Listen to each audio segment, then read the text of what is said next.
La réalité du Saint-Esprit. Le Saint-Esprit de Dieu est peu connu par les chrétiens parce que plusieurs ne l'ont pas encore revêtu et même pour ceux qui l'ont revêtu, il demeure un mystère. La lecture de ce livre vous permettra de le revêtir, de connaître son langage et de découvrir les mystères cachés de sa personne. Pour tout contact, appelez au plus 237 678 78 16 21 plus 237 242 0020 09 et il deviendra pour vous une réalité. La réalité du Saint-Esprit, un livre écrit par le révérend pasteur Caleb Ngwa à Tangana.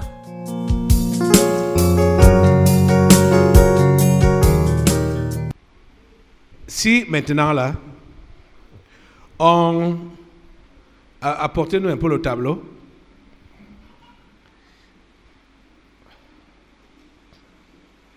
Apportez-nous un peu le tableau là. Ce qui est sûr, à l'heure actuelle je parle, la courbe de plusieurs, ou la figure de plusieurs, de la foi de plusieurs, actuellement où je suis en train de parler, connaît des oscillations. Ça monte, ça descend, ça monte, ça descend, ça monte, ça descend.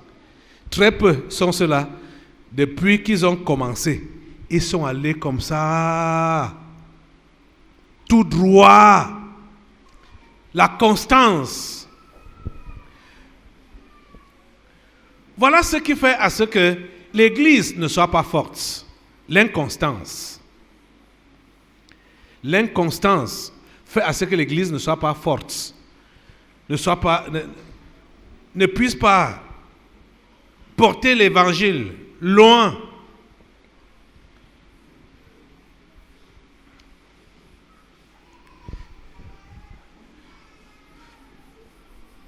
Faites deux courbes là, deux figures là.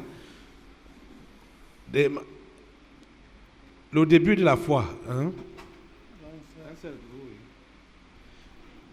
Tu as démarré ta foi. Hein?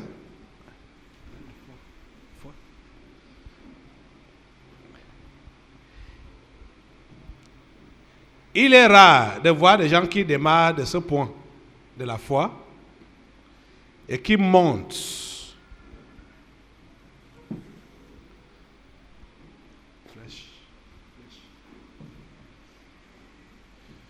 Qui monte sans problème, c'est-à-dire garde la constance.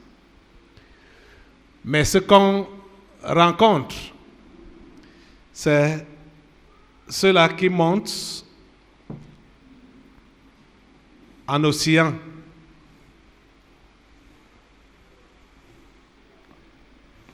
S'ils peuvent arriver à monter, c'est un exploit. Mais malheureusement, d'autres ont démarré leur foi en oscillant toujours.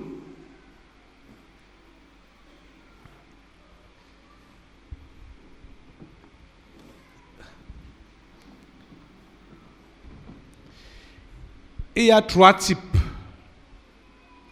de chrétiens. Actuellement, où nous sommes en train de parler, où je suis en train de parler.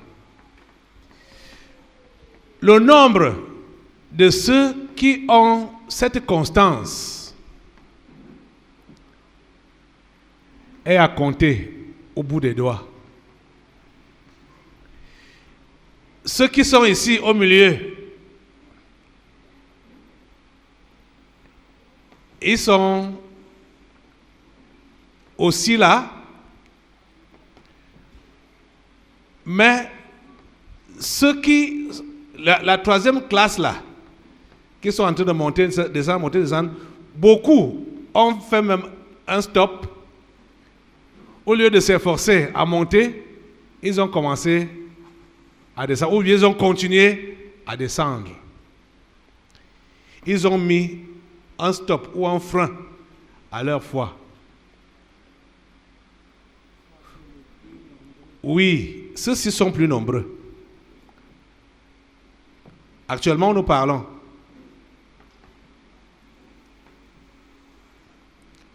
Vous vous placez où là? De ces trois catégories-là.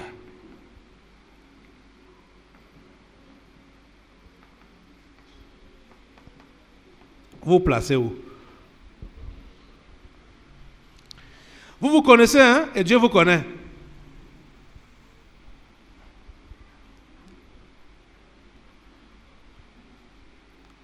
Vous êtes à quel niveau avec votre foi?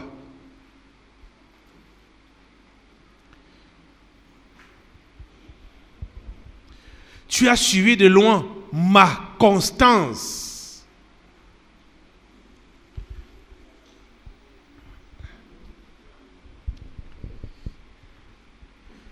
Tu as suivi de loin ma constance. Que le Seigneur vous aide à remonter. Que le Seigneur vous aide à remonter. Ce qui est mauvais avec l'apparence de la piété, c'est qu'on continue à prier, mais on n'est plus avec Dieu, pourtant on croit qu'on est avec Dieu. On continue à lire la Bible, à venir à l'église, on continue même à évangéliser, pensant qu'on est avec Dieu, alors qu'on n'est plus avec lui. Les amis, vous devez comprendre une chose. Quand vous dites que vous croyez en Jésus, vous êtes son enfant. C'est le meilleur de vous-même que Dieu vous réclame. Le meilleur de vous-même. Quand vous allez dire que vous avez donné ce que vous avez ou ce que vous êtes, mais pas le meilleur, vous êtes en train de comprendre que vous décidez vous-même de descendre. Parce que le standard de Dieu est très élevé. Et Dieu a mis ce standard sans regarder nos visages. Vous comprenez ce que j'entends par regarder nos visages?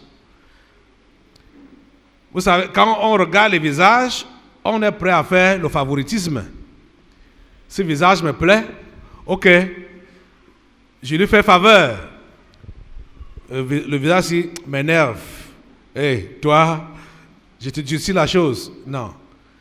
Dieu ne regarde pas les visages. Le standard de Dieu est élevé pour tout le monde. Le standard, je dis bien, le standard de Dieu est élevé pour tout le monde. Et c'est tout le monde qui doit l'atteindre. Tous ceux-là qui l'appellent doivent atteindre ce standard-là. Vous comprenez ça? Vous comprenez ce que j'appelle par standard? C'est élevé pour tout le monde. Dieu ne va jamais baisser le standard pour dire que, ah bon, toi, oui, comme tu es... peut-être tu n'es pas bien éduqué là, tu ne comprends pas bien. Bon, comme toi, tu es souvent impulsif là, ou bien comme toi, tu es timide là. Bon, je vais baisser pour toi. Hein. Non. Dieu ne fait pas comme ça. Le standard de Dieu est élevé pour tout le monde. Tout le monde doit remplir les mêmes conditions. Vous comprenez? Et beaucoup parmi vous là, vous voulez négocier avec Dieu pour qu'il baisse le standard pour vous. Vous dites, Seigneur, c'est dur.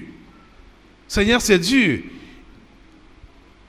Et quoi, la petite fille là est allée en congé. Nathalie, ta fille n'est pas encore rentrée de congé. Elle est rentrée. Donc tu l'as envoyée en congé alors que le travail a commencé dans sa vie. Hein? Tu as suivi comment elle avait répondu ici. Elle avait quel démon en elle? Le mari de nuit. Le mari de nuit. Elle a été délivrée. C'est ça, non? Oui, papa. Et après ça, elle a été interpellée par un autre esprit qui l'avertissait. Et qui disait quoi? Tu peux te rappeler? Qu'elle ne devait plus regarder les séries. Voilà. L'esprit là lui disait que le mari de nuit est maintenant parti. Maintenant, c'est toi-même. Parce que tu sais comment tu l'invitais, non? Elle a dit oui. Par quoi? Par les films. Les films mondains, les séries. Et je lui ai dit, fille, tu as donc compris, ne regarde plus ça, hein?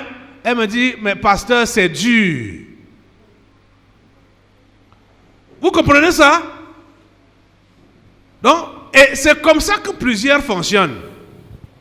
Ils sont même avertis, ils sont interpellés, et ils vont dire à Dieu, Dieu, comprends ma cause, comprends mon cas, comprends ma situation. C'est dur pour que j'abandonne ça, hein? C'est difficile pour que j'abandonne ça, hein? Vous voyez? C'est ça.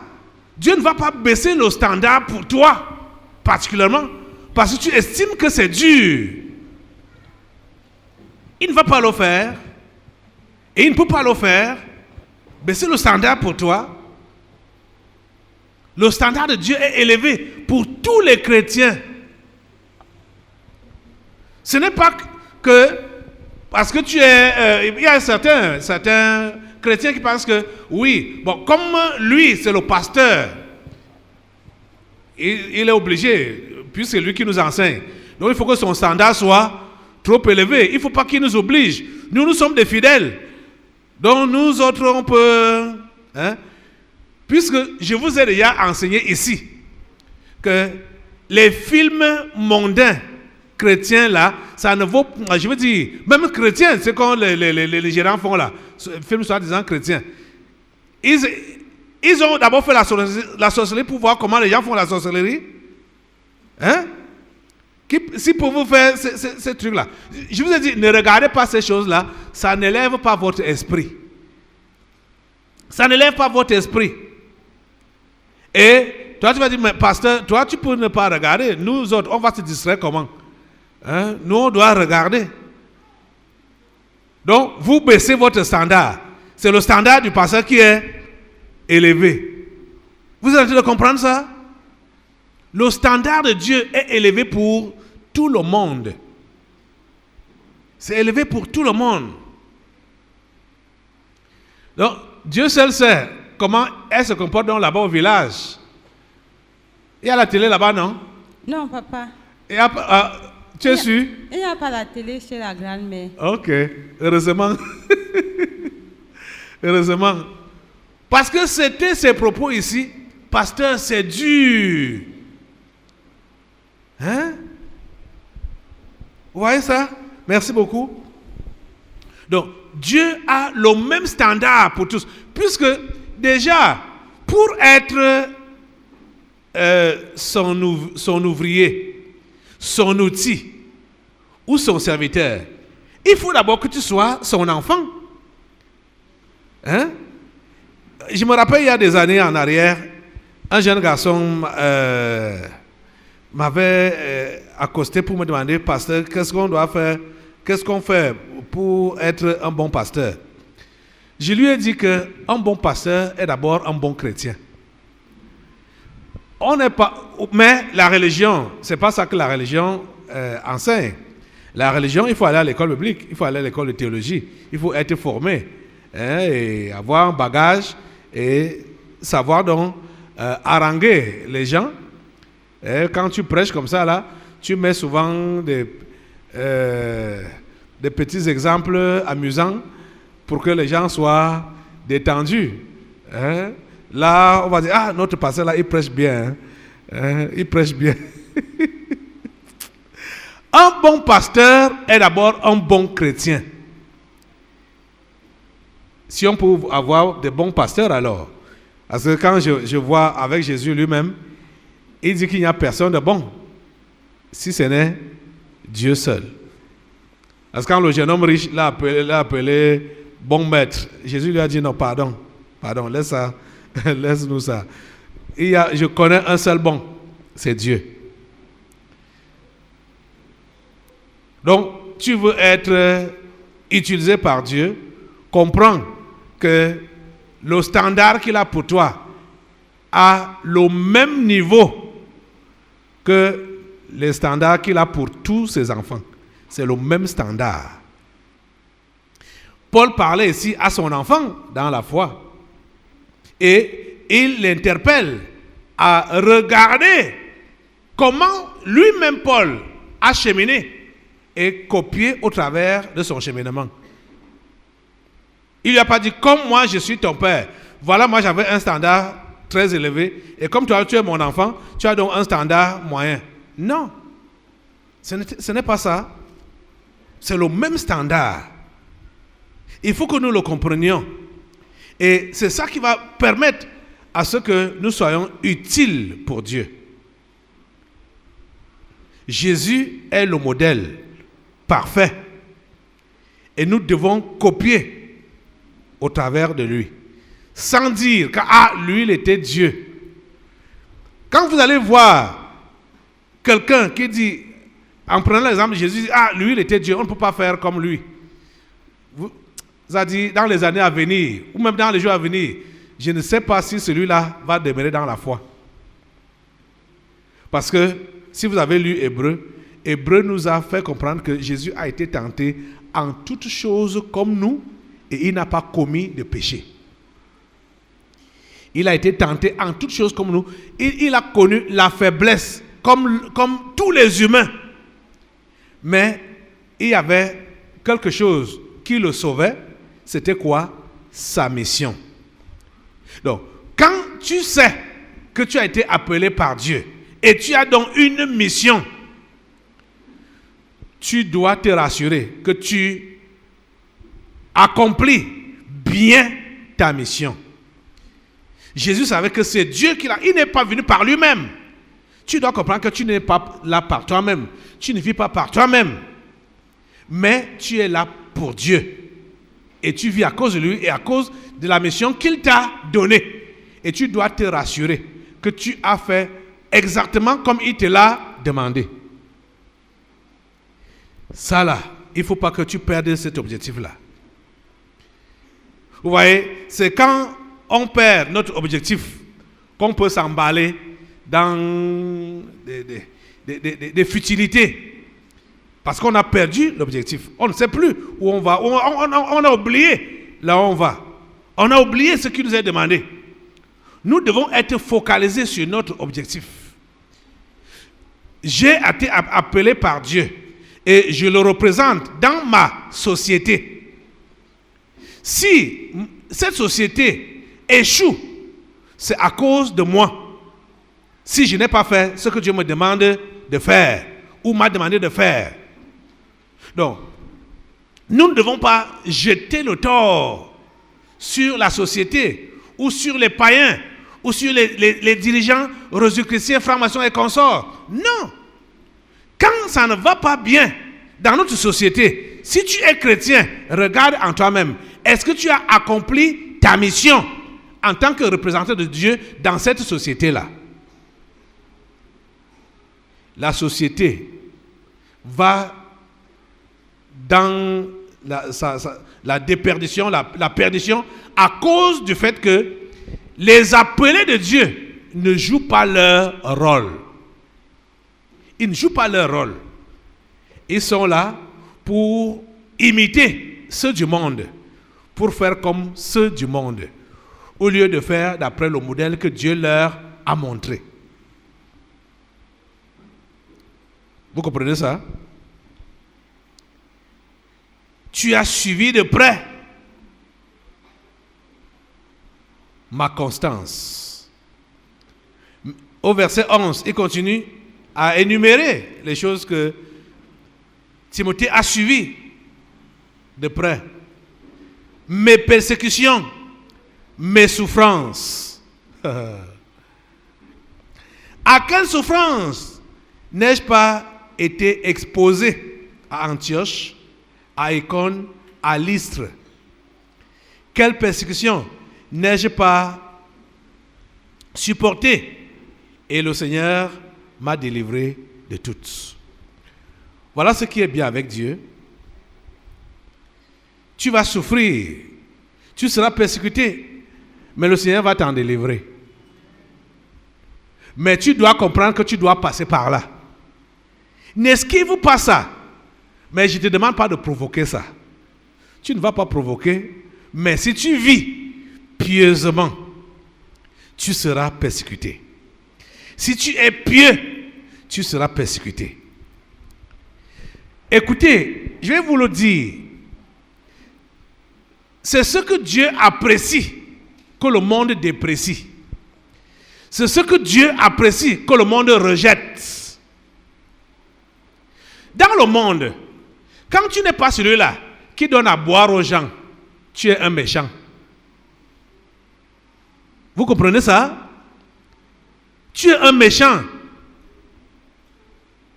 Dans le monde, quand tu évites de te mêler avec des voyous et tout ça là, tu es un sorcier.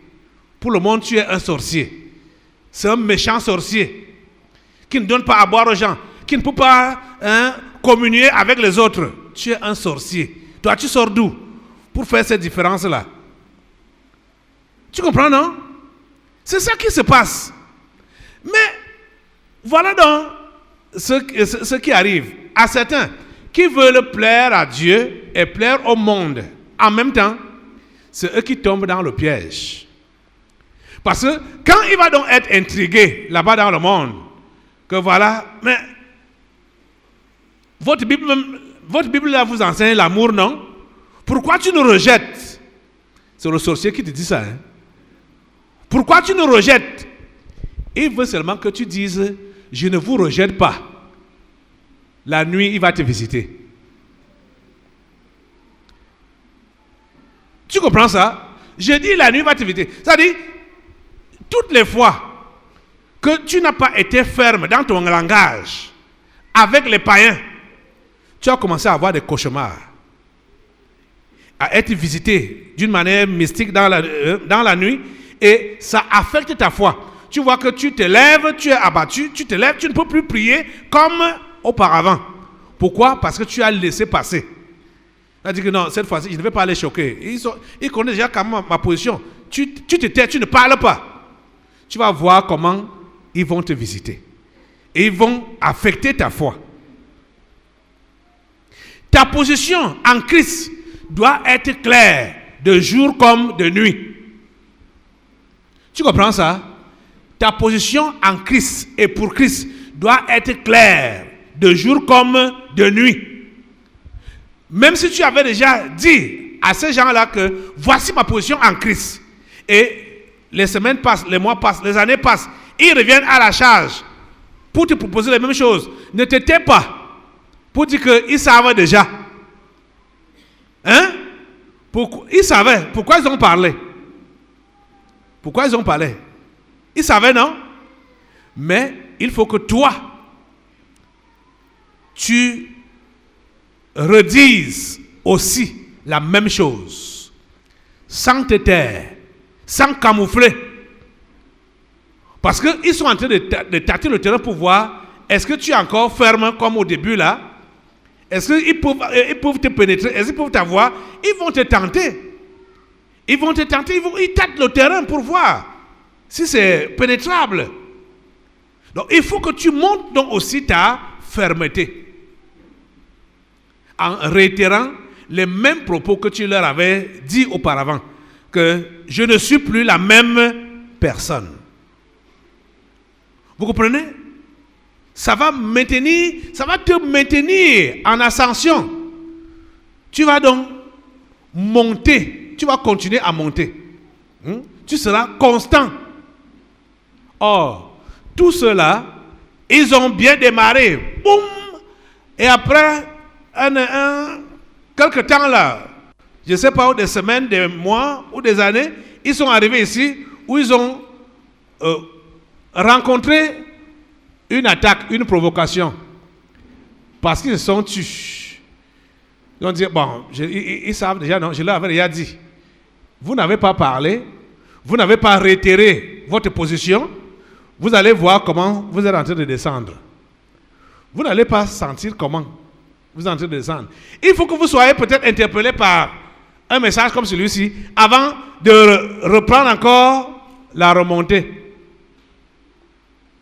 Et plusieurs sont en train de vivre ce genre de vie. C'est les assemblées qui les maintiennent un peu dans la foi. Beaucoup ici, là, s'ils quittent Yaoundé, la foi est finie. Beaucoup, vous voyez même que beaucoup sont là. Dès qu'ils voyagent, même un peu comme ça, le peu de temps qu'ils ont passé, soit au village, soit quelque part ou à Douala, la foi est finie. Il faut reprendre encore à zéro quand ils reviennent ici là. Ça ne devrait pas être comme ça. Notre foi doit être constante. Hein? Notre foi doit être constante. Notre chrétienté doit être constante.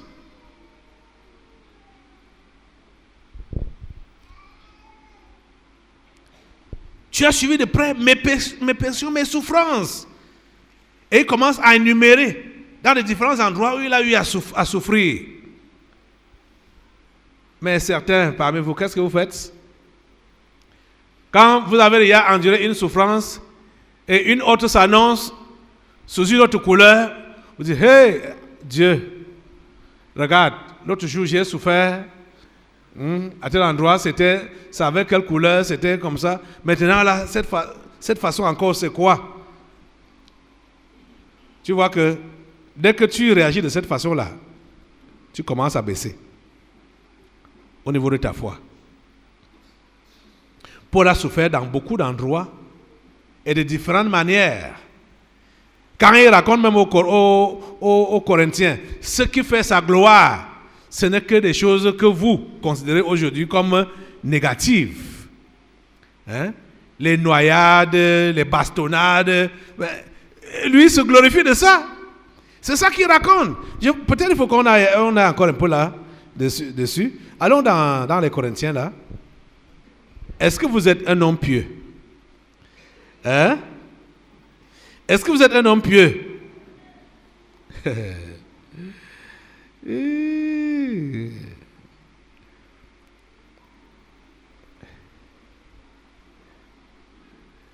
La piété. Il y a très peu de gens pieux sur cette terre. Et vous comprenez la raison. Les gens ne veulent pas être pieux parce qu'ils veulent être acceptés par le monde. 2 Corinthiens chapitre 6.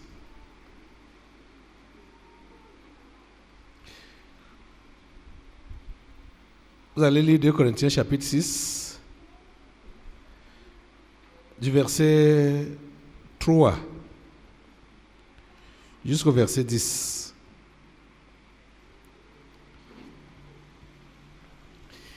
Il dit, nous ne donnons aucun sujet de scandale en quoi que ce soit, afin que le ministère ne soit pas un objet de blâme. Mais nous nous rendons à tous égards recommandables. Nous nous rendons à tous égards recommandables. Recommandables par quoi? Recommandables comme serviteurs de Dieu. Nous nous rendons recommandables comme serviteurs de Dieu. Par comment? Par beaucoup de patience. Par quoi? Beaucoup de patience dans quoi? Dans les tribulations, dans les calamités, dans les détresses. Attends. J'espère que vous avez pris note, verset 3 là jusqu'au verset 10. Paul dit ce qui les recommande ou ce qui le recommande. Et il commence par les tribulations. Aujourd'hui, les prédicateurs que vous avez là-bas dehors, ils vous recommandent par quoi? Ils sont recommandables par quoi? Les voyages, les jets privés, les villas, les châteaux, les richesses.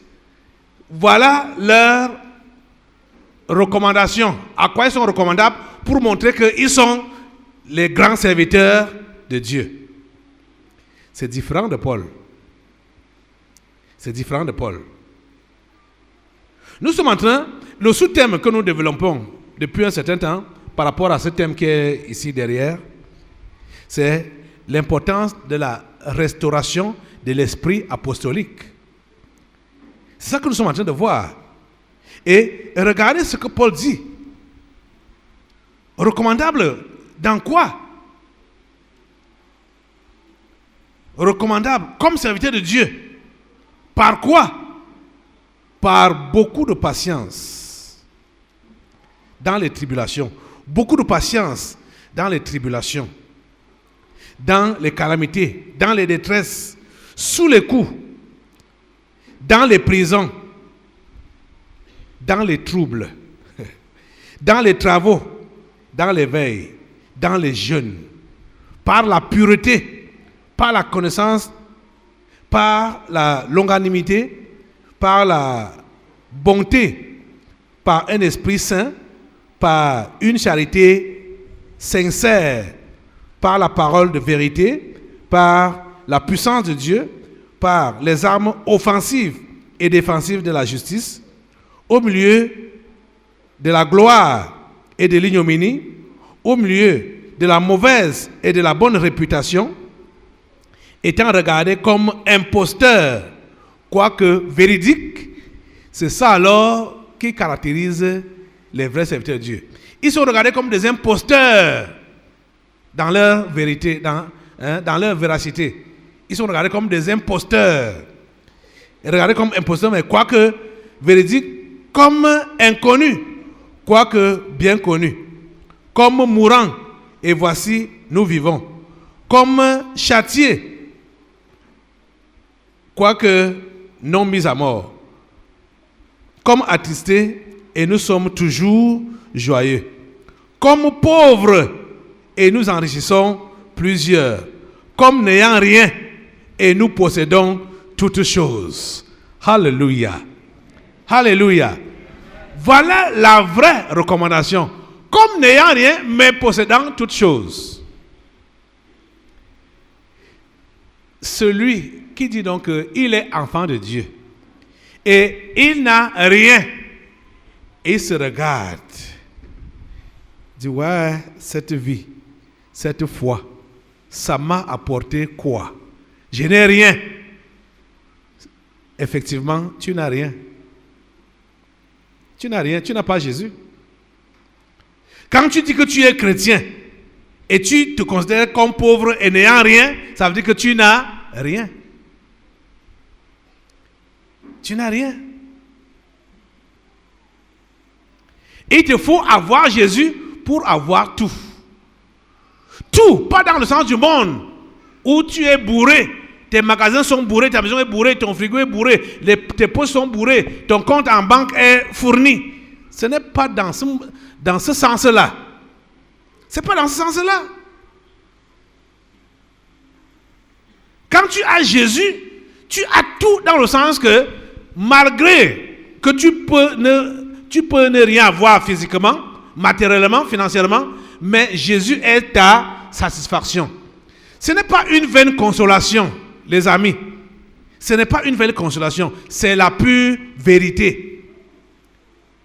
C'est ce qui est concret. Parce que Jésus ne veut pas que ses enfants aient l'amour de l'argent, la cupidité et l'avarisme. Où vous allez posséder pour même ne rien faire avec. Jésus nous conseille d'être riches pour Dieu et non pour nous-mêmes. Vous comprenez ça? Paul dit que ils sont regardés, il est regardé comme pauvre ou comme ne possédant rien. Et nous possédons toutes choses. Si tu es chrétien, véritable, et tu es pauvre, comprends que tu es riche. Si tu es chrétien, véritable, et tu n'as rien matériellement, comprends que tu as toutes choses. Tu comprends ça? C'est quand tu auras maîtrisé ça que Dieu te donnera ce qu'il juge bon, parce que c'est que tu vas bien utiliser ça. Vous comprenez, non? Nous sommes ses intendants, nous sommes ses économes en tant qu'enfants de Dieu. Et Dieu ne peut pas nous donner au-delà de ce qu'il sait que l'utilisation va nous dépasser. Jamais. Et en ce qui concerne même également la piété, l'engagement pour Dieu là, l'amour pour lui, la dévotion pour ces choses. Et les persécutions qui vont suivre, ça dépend aussi des tâches qu'il nous confie. Si tu as une tâche importante, comprends que tes persécutions seront aussi importantes. Je ne veux pas entendre quelqu'un qui va donc dire là que Seigneur, moi je veux seulement un peu de responsabilité pour ne pas trop souffrir. Mais je peux vous le rassurer que au fur et à mesure que notre responsabilité grandit, c'est comme ça également que les problèmes grandissent. Les persécutions grandissent. Vous êtes en train de comprendre? Donc, ne pensez pas, pour vous autres, par exemple, comme pour le pasteur qui nous visite là et qui a envie d'avoir l'onction qui se passe ici là, il faut comprendre que tu dois te préparer. Si c'est ça que tu veux, voir, comprends que prépare-toi aux souffrances, aux tribulations plus grandes que ce que tu vas recevoir. C'est comme ça. C'est proportionnel. Vous voyez quelqu'un qui dit qu'il est enfant de Dieu ou serviteur de Dieu, comme ils aiment mettre les qualifications, grand serviteur de Dieu. Il vit une vie flamboyante, machin, tout ça là, sans trouble, sans persécution, et à l'aise avec tout le monde. Comprenez que c'est un mondain là-bas. C'est un mondain. C'est un mondain. Et le monde aime ce qui lui appartient. Si tu n'es pas du monde, le monde ne va pas te respecter, même si tu le dépasses. Les mondains ne vont pas te respecter. Même si tu les dépasses. Eux-mêmes savent que puisque déjà c'est la nuit que ça se voit, ils savent que tu les dépasses, mais ils veulent te rabaisser. L'esprit là s'appelle encore comment là? L'esprit qui utilise 3 manières là. Hein? Le pouvoir des opinions. Voilà. Il va te traiter. Parce qu'il commence d'abord par la négociation. Si tu n'acceptes pas la négociation, il profère les menaces. Et si tu résistes aux menaces, maintenant c'est les moqueries. Il commence à se moquer de toi pour te descendre. Tout ça c'est pour te descendre, pour te déstabiliser, pour que tes pieds ne touchent même plus le sol. Il va utiliser toutes ces méthodes-là.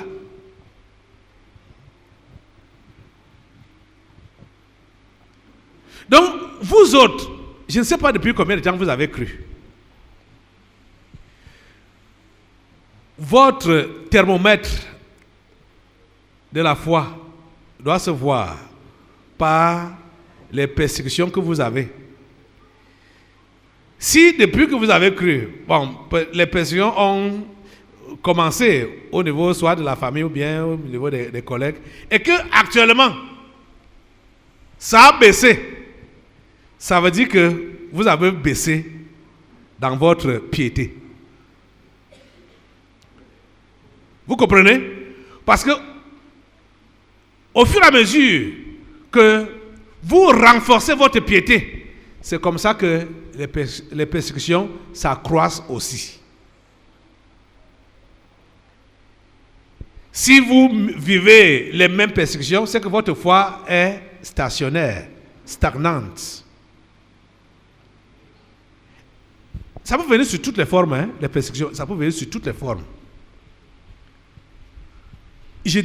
Quand je dis toutes les formes, n'importe quoi qui va vous attaquer pour déranger votre foi. Ça peut être les maladies, ça peut être la famille, ça peut être vos affaires qui sont attaquées. Ça peut venir sous n'importe quelle forme. Ça, c'est seulement pour tester votre foi. Et au fur et à mesure que vous allez nourrir votre piété, c'est comme ça que ça va changer de forme, mais en grandissant. Vous êtes en train de comprendre ça? Tu ne pourras jamais penser qu'en vivant toujours pieusement ici sur la terre, Dieu va écarter toutes les persécutions. Il va te délivrer les unes après les autres. Hein? Mais quand tu passes une étape, il y a une autre étape qui t'attend devant.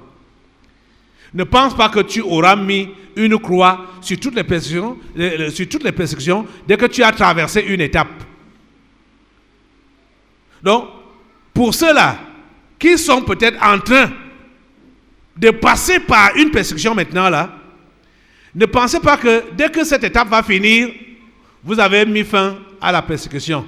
Jamais. Une étape plus importante vient encore. Comme vous serez en train de vous améliorer dans votre piété. Au fur et à mesure que tu t'approches de Dieu, c'est comme ça que le diable s'approche aussi de toi. Tu comprends ça? Ça là, vous pouvez le voir avec l'exemple de Jésus lui-même. Vous voyez que Jésus, il a décidé de s'approcher de Dieu dans le jeûne et la prière pendant 40 jours. C'est quand il est à la fin de son jeûne que le diable se présente. Donc ne pense pas que ta piété va éloigner le diable de toi. Non, au contraire, ta piété va attirer le diable et ses démons. Et c'est tout à fait normal. C'est pour tester ta foi. Ce sont les épreuves qui testent notre foi. Sans épreuve, on ne peut pas savoir si on a réellement la foi. Vous êtes en train de comprendre? Donc, cette vie chrétienne est une vie de bataille, une vie de guerre. Ce n'est qu'au ciel qu'on va se reposer. Et vous voulez remporter les victoires. Est-ce qu'on peut remporter une victoire sans combattre, sans bataille, sans guerre? C'est impossible. Vous ne pouvez pas parler de victoire sans qu'il y ait eu combat. Et il y a des gens qui veulent prendre les couronnes sans passer par le combat. C'est impossible. Vous ne pourrez pas avoir ces couronnes si vous n'avez pas combattu. Et rappelez-vous que c'est le même Paul qui dit à Timothée, combat le bon combat. Combat le bon combat. Quelqu'un est là? Tu es à quel niveau? D'après ce qui a été dessiné au tableau là, depuis que tu as démarré ta foi, tu es à quel niveau? Es-tu constant? Es-tu en dents de scie? Tu es à quel niveau pendant ce cheminement? Parce que même ici, ce n'est pas sûr. C'est pourquoi j'ai pris la troisième figure. Parce que ce n'est pas sûr que tu vas y arriver. Hein? Si tu es le style-ci, tu montes, tu descends, tu montes, tu descends, tu montes, tu descends. Ce n'est pas sûr que tu vas y arriver. Hein? Tu es à quel niveau ici, là? Tu es en train de monter ou tu es en train de descendre? Dans ta foi. Tu es à quel niveau? Qu'est-ce que tu rencontres ces derniers temps? Quel défi est devant toi ces derniers temps? Es-tu prêt à confronter ça et à passer? Quand tu vas passer, ne pense pas que c'est fini pour crier hurrah. La victoire finale, c'est seulement quand on va partir. Hein? Tant qu'on est encore ici, là, sur cette terre, on est appelé à combattre au quotidien. Pour conserver notre foi, pour conserver notre relation avec Dieu et pour accomplir notre mission. C'est ça la passion, accomplir sa mission pour Dieu. Quel que soit ce qui arrive, accomplir sa mission pour Dieu. Quel que soit ce qui arrive, accomplir sa mission pour Dieu. Quels que soient les combats, les batailles, accomplir sa mission pour Dieu. Tu es interpellé à la piété, une vie sainte, une vie pure, une vie non conforme à celle du monde. Mais comprends que cette vie-là va t'apporter beaucoup de tribulations, beaucoup de persécutions, et c'est chose normale. Accueille ça à bras ouverts. Tu ne seras pas seul dans ce combat. Tu ne seras pas seul dans cette bataille. le Dieu qui t'a appelé et qui t'a choisi sera avec toi. Je vais conclure avec ce verset 33 de Jean 16. Jésus dit, vous aurez des tribulations dans le monde, mais prenez courage, j'ai vaincu le monde. La réalité du Saint-Esprit. Le Saint-Esprit de Dieu est peu connu par les chrétiens parce que plusieurs ne l'ont pas encore revêtu et même pour ceux qui l'ont revêtu, il demeure un mystère. La lecture de ce livre vous permettra de le revêtir, de connaître son langage et de découvrir les mystères cachés de sa personne. Pour tout contact, appelez au plus 237 678 78 16 21 plus 237 242 0020 09 et il deviendra pour vous une réalité. La réalité du Saint-Esprit, un livre écrit par le révérend pasteur Caleb Ngwa